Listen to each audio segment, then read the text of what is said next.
Welcome to the presentation Theoretical Approaches in Occupational Therapy, What For? This is Pamela Tiller speaking, and in this presentation, I will guide you so you can understand what theory is or is not, how is it a crucial source of evidence for occupational therapy practice, and why should you care about it, not only for your forthcoming doctoral fellowship project if you are an OT candidate, but as a practitioner. So here is our agenda for this presentation. First, I will talk about what is theory, why is it important, then talk about the architecture of theory in occupational therapy, to then discuss theory as a source of evidence for the profession. I would like to start our journey in the Sonoran Desert, the only part in the world where you can find the saguaro cactus pictured here in the slide. This columnar cactus, the largest cactus in the US, takes about 200 years to grow. It thrives next to rocks or certain nurseries, which provide shade in the scorching summer months, warm during the winter, and of course, a water supply. Most of the saguaro roots are only 4 to 6 inches deep and radiate out as far from the plant as it is tall. There is one deep root, though, the taproot, that extends down into the ground more than 2 feet. As they grow, they develop these arms that come not only to hold water, but to provide a home to multiple desert creatures. Also, the saguaro provides an abundant and important source of nutrients to the indigenous communities that inhabit this land. The saguaro then has both a biological and cultural significance for the Sonoran Desert. Its enigmatic presence in the desert drives researchers to investigate how a giant like this can endure such harsh conditions. Now, you may be wondering, why am I bringing you to the desert? No, not only because I happen to live here, and of course, the elephant in the room, why am I referencing saguaros instead of pure and concrete theory? Well, because let's face it, theory is always the boring, the scary, and non-friendly term that you sort of want to avoid. Yes, just like saguaros, big, prickly, and sort of out of place. But just like saguaros have a vital role in the life of the desert, so does theory in your daily practice. Good theory is similar to a healthy saguaro, and in a moment, I will show you how. Let's start then defining what is theory. Theory may be broadly defined as an attempt to explain and predict phenomena. On a daily basis, people may use theory sparingly, sometimes confusing it with other associated terms such as a hypothesis, a fact, or a law. A good explanation of how they all mean something very specific is the PBS episode of the show It Is Okay to Be Smart by Joe Hansen. I have posted the link to this video in the weekly folder, which I think contributes to our understanding of theory in the context of scientific inquiry. Now, for the purpose of this presentation, theory refers to an organized system of accepted knowledge that applies in a variety of circumstances to explain a specific set of phenomena involving hypothesis and systematic modeling.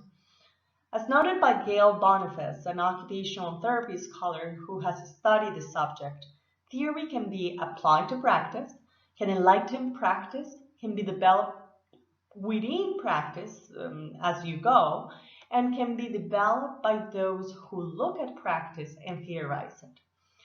There are different kinds of theories then. However, as Boniface notes, and so as Hansen in his video, it is important to remember that formal theory is not a proven fact, even when it rests on research reported as absolute fact.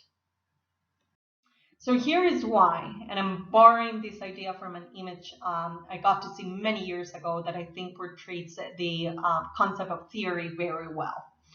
When you think about a real cat, you may picture something like the ones that you see on the right side of the slide. A feline creature that meows, has whiskers, is white, black, brown, etc., depending upon your experience with a cat. Now, a theory of a cat will be any of the ones on the left side, which not only have been representations of something that looks like a cat, but it has its own explanations as to why cats behave the way that they do. For example, a lazy Garfield, or an intelligent Felix the cat, or a cute Hello Kitty, etc. You have many options. Which brings us to another kind of theory, personal theories.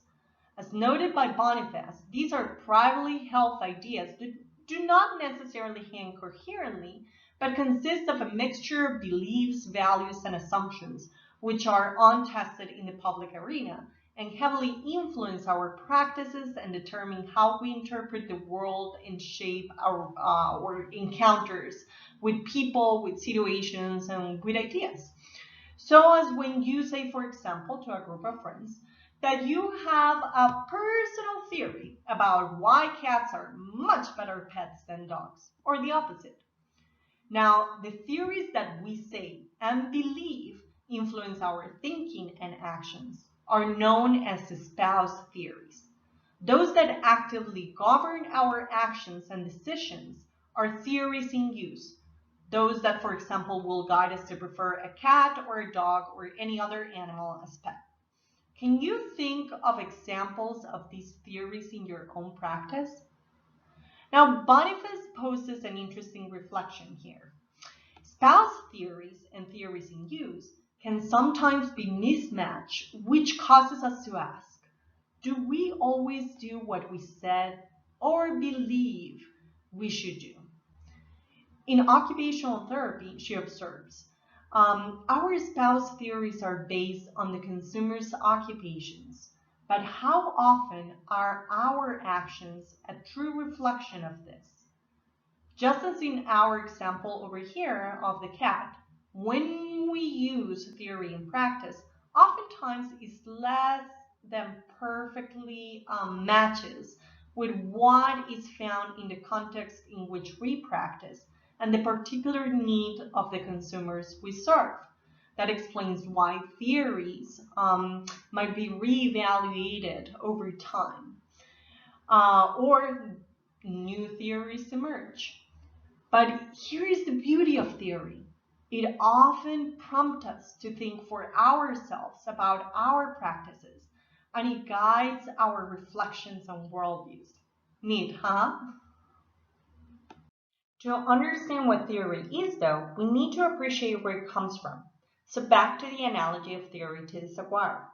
Just as to understand saguaros, we need to study how they develop and the environment in which they thrive. To understand theory, we need to explore the levels of abstraction from which theory develops and thrives. As I mentioned before, in its simplest form, theory is an organized system of accepted knowledge about an observed reality. It is an abstraction of how shared experiences are organized, a process that at a closer look, it has many layers.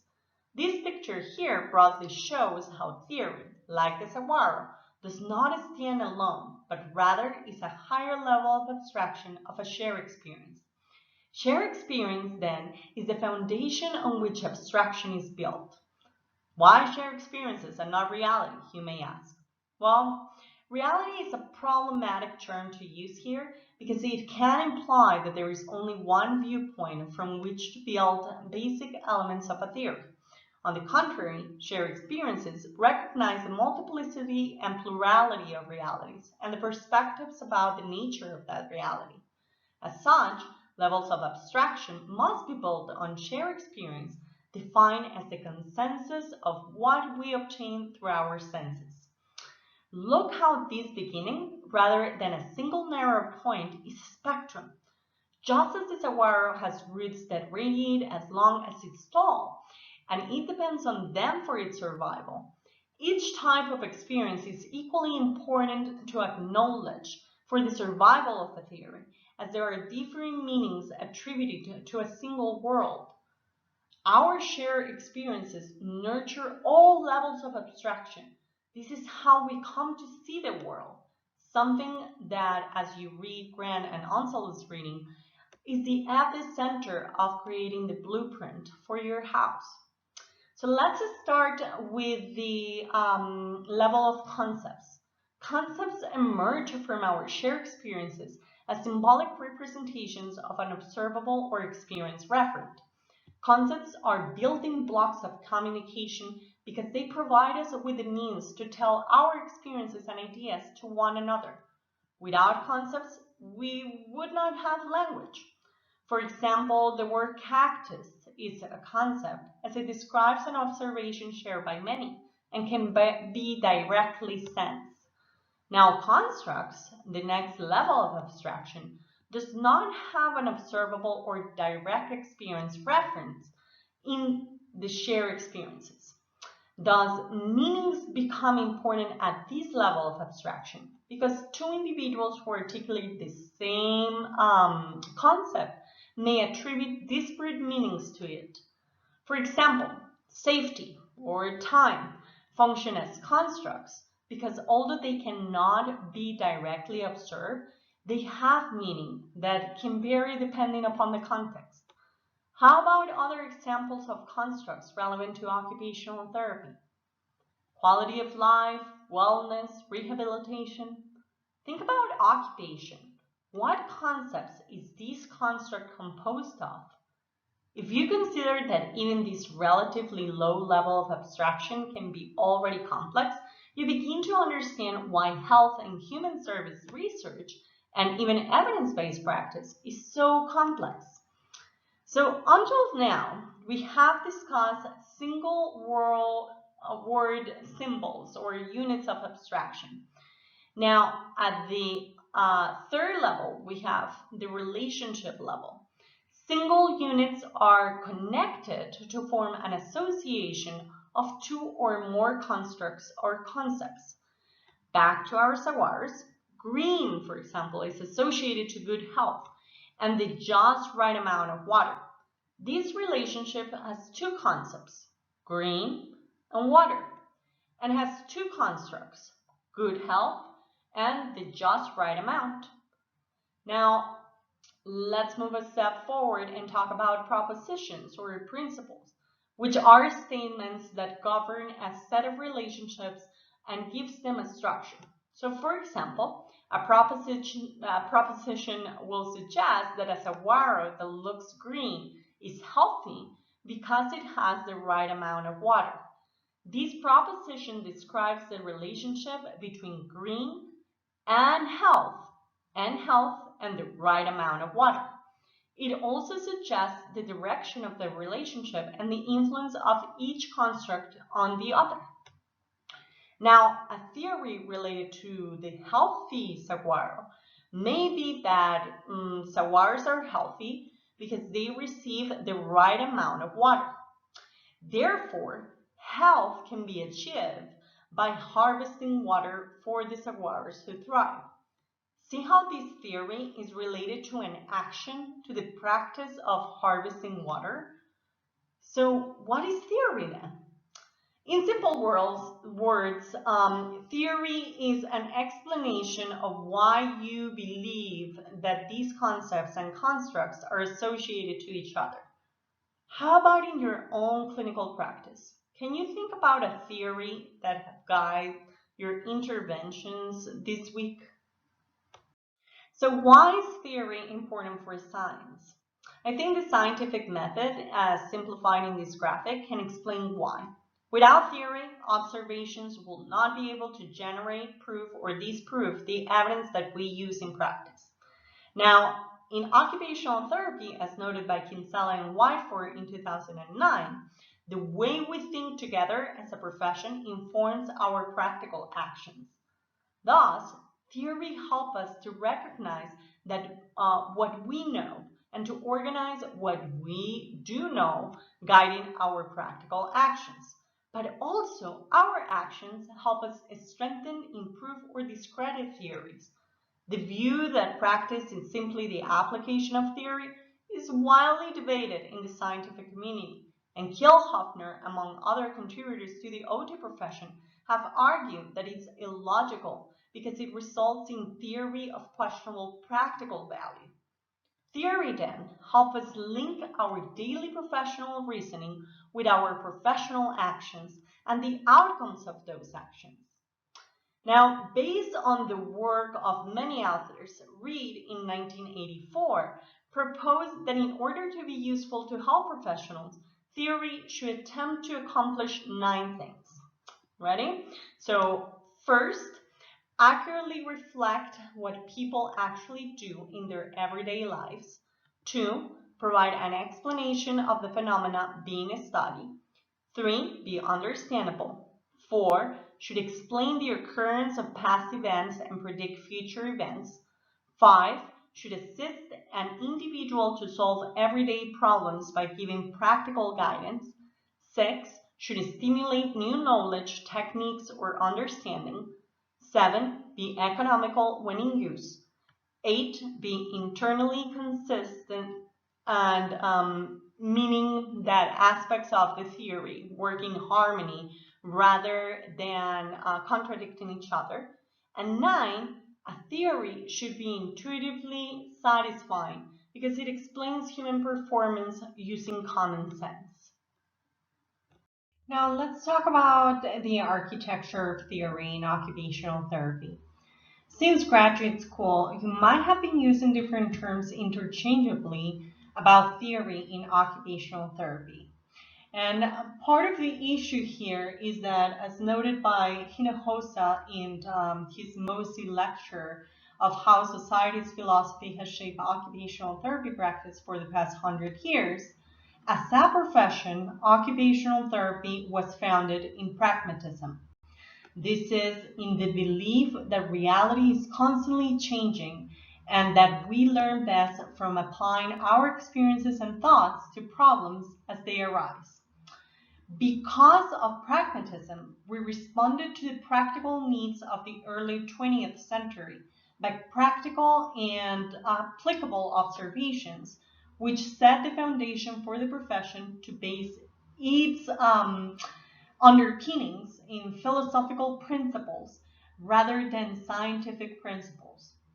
However, in the 1940s, a shift to modernism, accepting science as critical to understanding the world, made our OT leaders to recognize the importance of theory and science, and by the 50s, in the US at least, theory-based interventions responded to a wide variety of societal needs. Most of our theories were developed by other disciplines. This fact allows us to diversify our practices, but also has been the source of an identity crisis. It was not only until the 60s when Jean Ayres developed sensory integration, a theoretical-based intervention for children, and not until 1970s when Anne Mosey proposed the term frame of reference to describe occupational therapy's set of theoretical-based guidelines for practice. And not until 1980s when Gary Kilhoffner and Janice Berg published the model of human occupation, followed by other scholars who developed occupation-based models. So these rather rapid developments over a short period of time have left us with a serial of theoretical approaches often used interchangeably. Frame of references, conceptual frameworks, theoretical frameworks, and models. So what are the differences and how they relate to each other? So I want you to first look at this slide. It depicts a house project because it helps us understand and remember the function of each approach as well as how it articulates with each other and why and when you choose different terms. So our house has some underlying structure that supports its columns and beams and makes it possible for it to be livable, like its plumbing, for example. What lays beneath the house is the level of abstraction that we previously discussed from which theory starts emerging. Now, a frame of reference is the elevation blueprint drawing of the house, like it is shown over here. So in occupational therapy, a frame of reference is used as a baseline for practical application which is like an elevation blueprint drawing to this theory house of ours. A frame of reference uses theories to guide evaluation and assessment and application to the practice.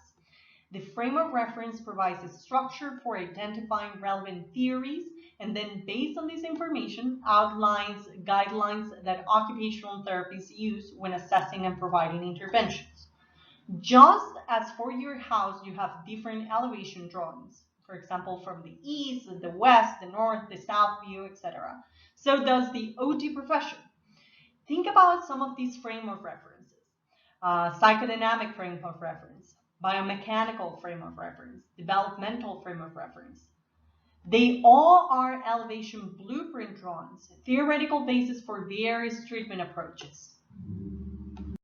On the other hand, conceptual frameworks are the foundations of the house, the structure that allows our house to endure changes in the context, such as in the case of inclement weather. These provide a way of thinking about, explaining phenomena, or presenting how complex issues interact. They talk about the core concepts that support our thinking as occupational therapists. Conceptual frameworks serve as guidelines for dealing with complexities. They provide a lens through which to view phenomena. Similarly, the foundations of the house, the structure, the way in which beams, stairs, doorways, and walls will be set. Which bring us to theoretical frameworks, the floor plan blueprint. The one that give us shelter and maybe a redesign from time to time based on where the foundations are located. The theoretical framework is the structure that can hold or support a theory of a research study. The theoretical framework introduces and describes the theory that explains why the research problem under study exists. In occupational therapy, a theoretical framework gives form to our house or theory. Now, you may be wondering, what is a model then? A model is the type of house that you are building, bungalow, a split level, a townhome, etc. It is a way of organizing that takes the philosophical base of the profession and provides terms to describe practice, tools for evaluation, and a guide for intervention. While a frame of reference guides a specific area of practice, a model defines the scope of that practice. It is important to remember that theoretical concepts such as models of practice are dynamic and evolve over time. Just as you wouldn't build nowadays a house, or it wouldn't be effective to build a house that you built 50, 60 years ago, a model needs to evolve over time and within the context. Now, regular and continuing reflection is critical for ensuring up-to-date and effective service provision. Specific benefits can include adding a structure and organization to everyday practice, providing a transparent guide and direction to intervention, improving communication and collaboration within occupational therapy and also across disciplines, and facilitating evidence-based, client-centered, and professional reasoning practices. Now, there are other terms that surround and influence this architecture of theory in occupational therapy. Paradigm is one of them, which refers to the most comprehensive value and belief system which members of a profession generally adhere to. In the case of occupational therapy, that is generally humanistic and holistic. In contrast to the paradigm, then, a philosophy does indeed belong to and begin to define the profession. In occupational therapy, the philosophy discusses the concept of occupation, person-centeredness, and the environment within which people carry out occupations. It is the way of thinking that determines the action of the profession. And of course, another frequent term used is approach, which is the chosen method of putting theory into practice. There are a multiplicity of ways in which we can approach a situation based on the individual and the contextual needs, right? So that is why I chose to name this presentation Theoretical Approaches in Plural in Occupational Therapy, because there are different ways of thinking and doing in occupational therapy. So then let's move to what for then? How theory is a source of evidence for OT. Why is this important? And what are the practical implications for you and me as practitioners as we pursue evidence-based practice? Well, being a member of a profession carries with it a heavier moral and professional expectations. As described by Fish in 2010, professionals engage in interpreting the individual patient humane needs and adjusting the general scientific clinical solution of what is right for a given disease or situation or patient rehabilitation to what seems to be the best for this particular person. This often involves creating new knowledge in practice. Thus, in their work, professionals engage not in technical rationality, but in practical reasoning and morally committed action. Being a member of the occupational therapy profession, you are called upon endorsing theories that are related to core foundations of what means to be an occupational therapist, as opposed to a physical therapist or a social worker. And you use theoretical approaches through your practice, growing the power of a given theory. But also, you acquire the responsibility to challenge theoretical views through your practice so the profession can grow and evolve, being responsive to the needs of the changing context. As Boniface notes, it is the tool that we have as members of a profession to cement our professionalism. In the words of Kugel and Smallfield in their article Instructing OT Students in the Use of Theory to Guide Practice, evidence-based practice without development and use of professional theory is a hollow pursuit. The assigned readings for this module attest to this. Also, as Kugel and Hinojosa, among others, have warned us, unqualified acceptance of evidence-based practice without evaluation of evidence to ensure that it validates the profession of occupational therapy could be detrimental to our professional identity. For example, occupational therapists using theoretical models without thinking could blindly insist on dealing with every individual with a certain disability in the same way because the theory suggests a particular way of action, ultimately hurting the profession. Thus, for this module's assignment, we want to invite you to reflect on how a theoretical approach gives a structure to your own capstone project and your practice by identifying in a previous fellowship capstone project how it gave or not a structure to someone else's project. To end this presentation, I want to go back to the analogy I use of the saguaro.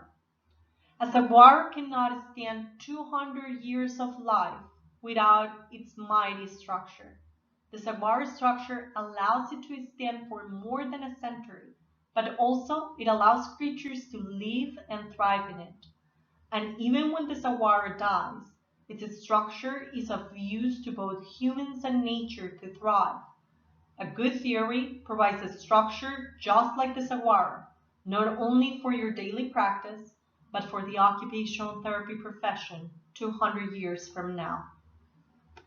So here is our invitation. I leave it as an open reflection to stimulate your own reflection through this module. And we look forward to your discussion. And here are some references. Please, if you have any questions or comments, feel free to use the Q&A discussion board forum. Thank you very much. I hope you enjoyed.